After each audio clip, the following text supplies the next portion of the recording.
घर की औरत। कहते हैं ना, घर दीवारों से नहीं, उसके अंदर रहने वाले लोगों से बनता है। लेकिन क्या हो जब घर के लोग ऐसे हो? सारा दिन खाती रहती हो, सोती रहती हो, कोई काम नहीं है तुम्हारे पास। ऊपर से बहू के आ जाने के बाद तो तुम और निकम्मी हो गई हो। दिखावे के लिए हाथ में माला पकड़ ली है, बाकी कोई काम नहीं करती। अरे कैसी बात कर रहे हैं? अब तो बहू आ गई है, अब तो मेरी बेइज्जती करना बंद कर दीजिए। जैसे तैसे मेरी तो जिंदगी कट गई गालियां खा खा कर। अरे उस बेचारी को तो छोड़ दीजिए। तभी बेटे के जोर जोर से चिल्लाने की आवाज आती है। कहा था ना तुमसे रिजाइन कर दो, क्यों नहीं किया? और ये पर्स लटका कर कहाँ निकली? चलो कमरे में, काम करो घर का। बहू बेटे की लड़ाई सुनकर सास ससुर बाहर आ जाते हैं। सामने खड़ी होती है नई नवेली बहू रीमा। देख लीजिए माँ जी, शादी से पहले तो मेरे माँ पापा के सामने कहा था कि शादी के बाद नौकरी करने देंगे, लेकिन अब क्या कह रहे हैं? तो तुम माँ जी को क्यों बोल रही है बहू? तब उसका मन रहा होगा, अब नहीं है। पर पिताजी, उसके मन से मेरा करियर तो नहीं चल सकता ना। ससुर को बहू की बात पर गुस्सा आ जाता है। वो बेटी की तरफ देखता है। पापा से जबान लड़ाती है, रुक। ये बोलकर वो पत्नी को खींचकर कमरे में ले जाता है और बंद कर देता है। ये सब देखकर सास दुखी हो जाती है। पति के जाने के बाद सास बेटे से कहती है, देख बेटा, अब जमाना कुछ और है। तेरे पिता ने घर में औरतों की कद्र नहीं की, लेकिन तू ऐसा ना बन।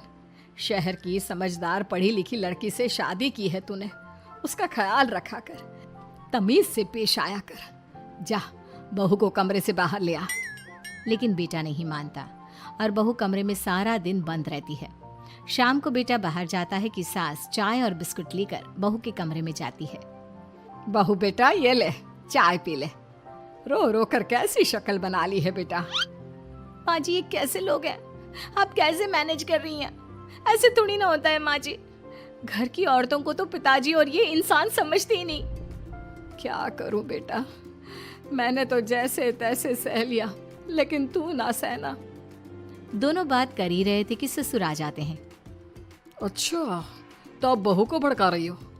बहुत दिन हो गए मार खाए, अब क्या बहू के सामने खाओगे? जाओ यहाँ से, और जरूरत नहीं है ज्यादा इस लड़की को सर पर चढ़ाने की, समझी?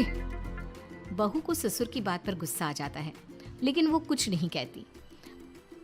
आए दिन बहू देखती है कि कैसे उसकी सास और उसके साथ उसका ससुर और पति गंदा व्यवहार करते हैं। फिर एक दिन, ये क्या बनाया है? खाना बनाना नहीं आता क्या? ये बोलकर वो खाने की भरी सारी थाली फेंक देता है। अरे बेटा कोई बात नहीं, शांत हो जा, मैं अभी बाहर से कुछ मंगवा देता हूँ। हाँ पापा, ऑर्डर करिए। ऐसे खाने से तो पेट भरने से रहा। वैसे खाना तुमको बनाना आता नहीं और बाहर जाकर नौकरी करना चाहती हो। अरे तुम जैसे को तो पूछते भी नहीं है बाहर। बहू को पति की बात पर गुस्सा आता है, तभी सास बोल पड़ती है।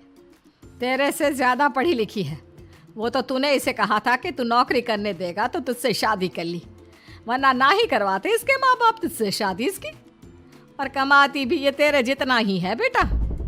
बहू हैरान रह जाती है कि जो सास खुद के लिए एक बार भी खड़ी नहीं हुई, वो उसके लिए बेटे को भी भला बुरा सुना रही है। उसकी नज़र में सास की इज्जत और बढ़ जाती है। वो सास को देखकर ये सब सोच ही रही थी कि उसके कान में एक जोर से चांटे की आवाज आती है। किसको किसको मार पड़ी? वो देख ही रही होती है कि उसकी नजर जमीन पर बैठी सास पर पड़ती है। अभी तो धीरे से मारा, फिर जुबान खोली ना तो ऐसा मारूंगा कि कान के पर्दे फट जाएंगे। सास रो रही थी। बेटा और पति वहां से चले जाते हैं। पिताजी अच्छा किया माँ को जोर का चांटा लगाकर। आगे से जबान खोलने से पहले 4 बार सोचेंगी। बड़ी आई। दोनों हंसते हुए वहां से निकल जाते हैं। बहू सास को उठाती है और पानी देती है। मैंने ये दिन रोज देखे हैं बहू, लेकिन तू नहीं सहना। तू अपना जीवन अपने अनुसार जीना। शादी के वक्त मैंने तेरी माँ से बात करने की कोशिश की थी, उन्हें बताया था, लेकिन वो नहीं मानी। बहू सास को पकड़कर रोने लगती है। वो इसलिए नहीं मानी क्योंकि वो मेरी सगी माँ नहीं है। माँ जी, जिस तरह से आप मेरे लिए खड़ी हुई है ना, मेरी माँ भी नहीं हुई। बेटा मैं तेरा भला चाहती हूँ, तू नौकरी इस घर में रहकर तो नहीं कर पाएगी, एक काम कर, इस घर से चली जा, पैसे कमा और खुश रह। माँ जी, हो सकता है कल तक मैं आपके इस फैसले को मान जाती, लेकिन आज नहीं। माँ जी, आप यहाँ इस नर्क को झेले और मैं आपको छोड़कर चली जाऊं? नहीं, कभी नहीं। अगले रोज, सुनिए, वो क्या है ना, मुझे कुछ कपड़े और गहनों की ज़रूरत है, तो ज़रा पैसे दीजिए ना। अब आप घर के मर्द हो तो पैसे तो आपसे ही मांगूंगे ना, बुरा तो नहीं लग रहा ना आपको? नहीं नहीं, बुरा क्यों लगेगा, ये लो कार्ड, कर लेना शॉपिंग। अगले रोज, बिजली का बिल आया है 10,000 का, भर दीजिएगा। इतना बिल कैसे आ गया? बेटा वो क्या है ना, सारा दिन बहू घर में रहती है तो कमरे में एसी और टीवी चलता रहता है।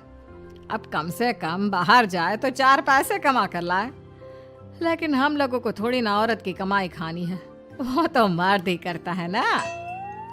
पति पर्स देखता है और फिर हाँ माँ, ठीक बोल रही हो, खैर चलता हूँ, ऑफिस का वक्त हो गया है। पति ऑफिस से पिता को फोन करता है। पापा, घर के खर्चे तो बढ़ते ही जा रहे हैं, ऊपर से महंगाई आप देख रहे हैं। मैं सोच रहा हूँ क्यों ना मीना को नौकरी के लिए हाँ कर दूँ, 4 पैसे ही लाएगी ना घर में। वो तो तू ठीक बोल रहा है, लेकिन ये औरत की जात, कल को 4 पैसे कमाने लगे तो ये नहीं कि सर पर चढ़कर नाचे। हाँ पिताजी, बात तो सही है, वो तो आप हैं जो माँ को मुट्ठी में रखा है, वरना मेरी वाली तो। खैर, सोचते इस बारे में। शाम को पूरा परिवार साथ बैठा होता है। वो कल पनीर की सब्जी बनानी है तो थोड़े पैसे देकर जाना। और हाँ, कीर्तन भी रखा है संडे को, उसके लिए सामान की लिस्ट बना दी है, ले आना। पापा को दे दो, वो ले आएंगे। अरे पापा कहाँ से ले आएंगे, मेरे पास नहीं है पैसे वैसे। लो, पैसे ही नहीं है? मेरे पापा की जेब तो हमेशा नोटों से भरी रहती है। बेटा, लक्ष्मी को जो पूजता है ना, उसके पास लक्ष्मी रहती है। जो घर की औरतों को मारे पीटे, वो भला कैसे लक्ष्मी का लाभ ले सकता है? वाह वाह, क्या बात है, तो जबान खुल रही है तुम्हारी। लगता है भूल गई पुरानी मार और डांट, क्या?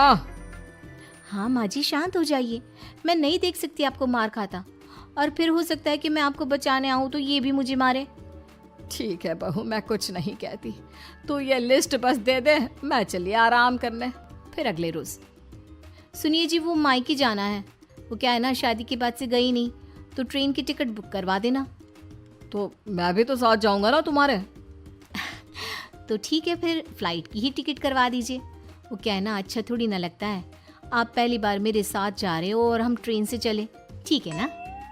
पति ऑफिस जाता है, जहाँ उसका दोस्त कहता है, अरे क्या हो गया यार, परेशान सा दिख रहा है, तेरी तो नई नई शादी हुई है, भाभी परेशान कर रही है क्या? अरे नहीं यार, तू तो जानता है थोड़ी सी कमाई में घर चलाना मुश्किल हो रहा है, तू कैसे मैनेज करता है यार? कैसे क्या यार, तू जानता है ना मेरी बीवी रिया को, वो टीचर है, फिर घर में ट्यूशन करती है, साथ में बच्चे भी पढ़ लेते हैं।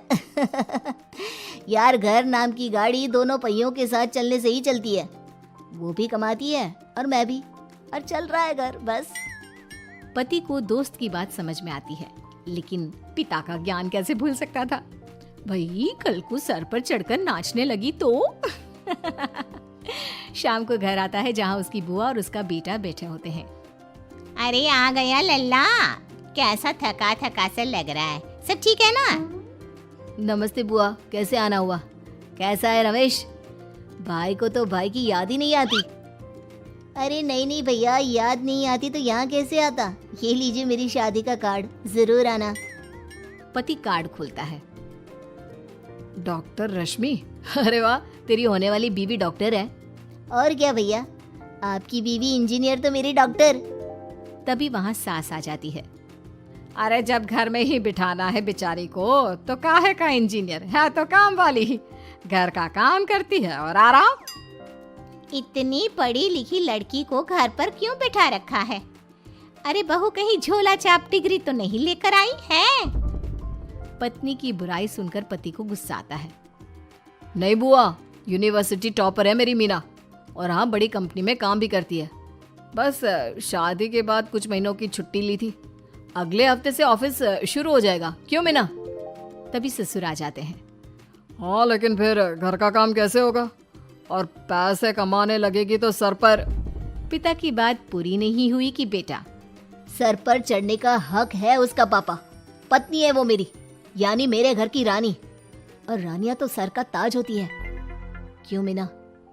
मीना पति की बात सुनकर शर्मा जाती है। वाह बेटा, तू सही समय में समझ गया कि औरतों की इज्जत करने वाले घर में शांति और लक्ष्मी का वास होता है।